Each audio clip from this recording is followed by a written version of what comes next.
Vítajte v mojej kuchyni.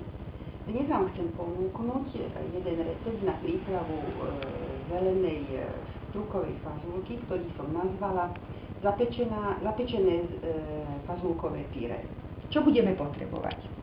800 g uvarenej fazulky, 600 g zemiakov uvarených v šupke, jednu cibulku, zamisku strúhaného syra alebo syrovej zmesi, 3 vajíčka, trochu strúhanky, soľ, čierne korenie a majorán.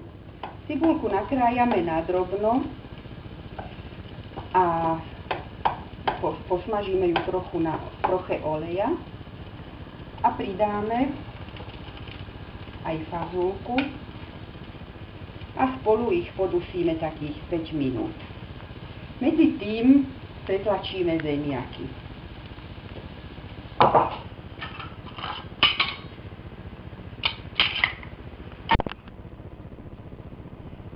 Podusené fazulky s cibulkou preložíme do mixéru, v ktorom ich mixujeme na kašu.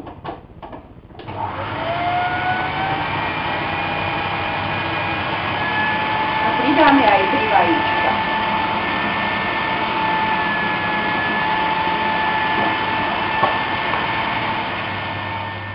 Pripravíme si väčšiu nádobu, v ktorej zmiešame všetky ingrediencie. Teda pretlačené zemiaky,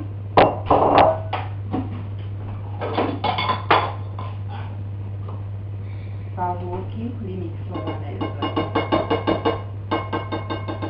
s cibulkou, pridáme syr, posolíme,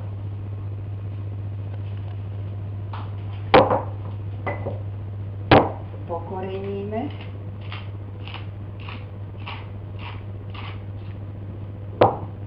a pridáme na záver majoránku.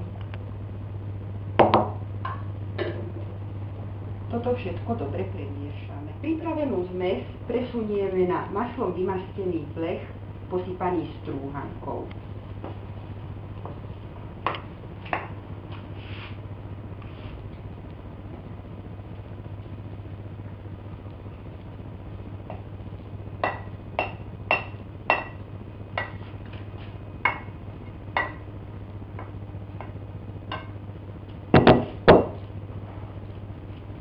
Dobre pritlačíme a zarovnáme.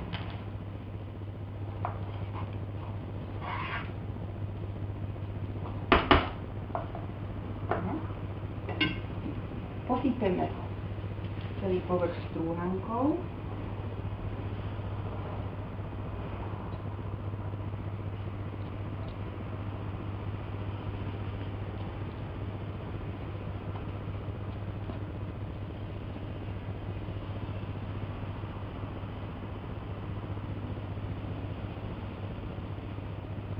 Vidličkou urobíme malú dekoráciu.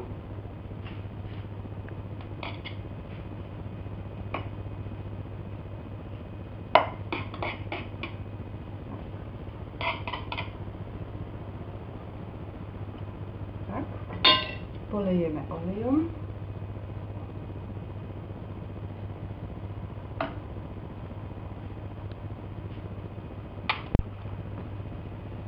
Dáme zapiecť do rúry na 180 stupňov približne 30-40 minút. Naše zapečené fazulkové pyré je hotové. Môžeme ho podávať teplé alebo zastudená so zeleninovou prílohou. Hotovo? A do toho